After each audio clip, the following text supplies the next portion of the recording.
My name is David Daniel Ball, and these are the headlines for Tuesday, the 31st of March, 2009. Sydney's mass blackout reveals flaw in city's warning system. The mass blackout across Sydney appears to have exposed a major flaw with counter-terrorism measures. The minister responsible claims that, in fact, the system works as it's intended. Stimulus bonus decision possible today. Bomb found in Bandito's bikies garage. 2 men fighting for lives after Bondi gas blast. 8 killed in Pakistan police school siege. Web filter won't stop child porn, according to Senator Conroy. British government praises Rudd the roving ambassador as British press tear lackluster Rudd apart. And in comments from Piers Akerman, Earth Hour of Power in Green Ivory Tower. Earth Hour is just a waste of energy. It is not a passive symbolic gesture. It is a lost leader in the green propaganda war against modernity. Environmental fearmonger Al Gore has a lot to answer for. From Tim Blair, and his Harley needs waxing. Hardcore bikers aren't usually so fussy about hygiene. A barrister has accused police of drip-feeding the release of evidence about Sydney's airport fatal bikie brawl, while his Commentiro client remains locked up without clean underwear. Art Life. The Kingpin are 4 artists explores ideas about identity, explains the ABC's Andrew Frost. Then again, Frost also believes ambiguity is the natural byproduct of art that mocks the whole idea of certainty. So who knows what the hell he's talking about. We answer to warming. The Archbishop of Canterbury shuffles God down the spiritual order. Dr. Rowan Williams did not say there was no God, but he said that God is not a safety net that guarantees a happy ending in this world. He warns that pillaging of the world's resources meant it was facing a whole range of doomsday prospects that went far beyond the consequences of global warming. Humanity faced being choked, drowned, or starved by its own stupidity, he said. This man is out of his mind. Snowbank melted, bankers burned, a fine Earth Hour tactic. Turning off all the lights can save electricity, said 8-year-old Samantha Stegmeyer as she stuck a candle in a snowbank, and it's fun.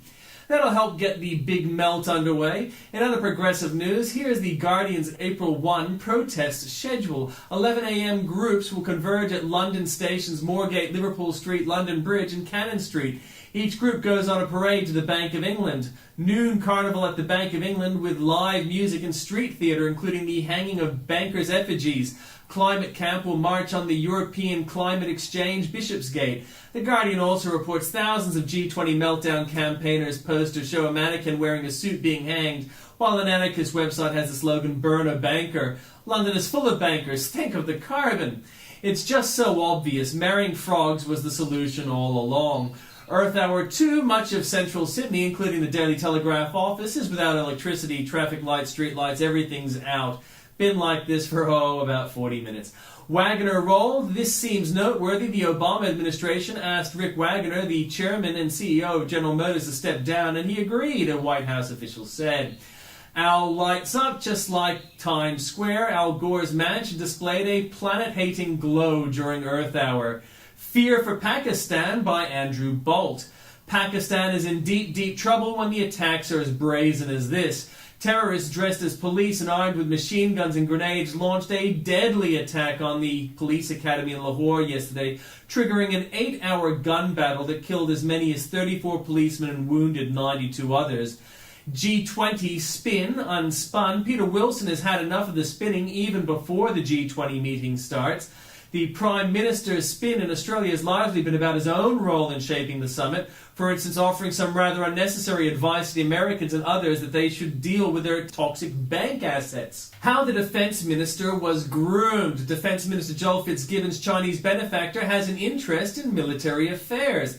The wealthy Chinese businesswoman who befriended Defence Minister Joel Fitzgibbon and showered him with gifts is a leading member of an organisation with strong ties to the Chinese military. And no wonder Kevin Rudd, who kept secret from Australian media his recent meeting with China's propaganda chief, is fussy about who he sits next to in public.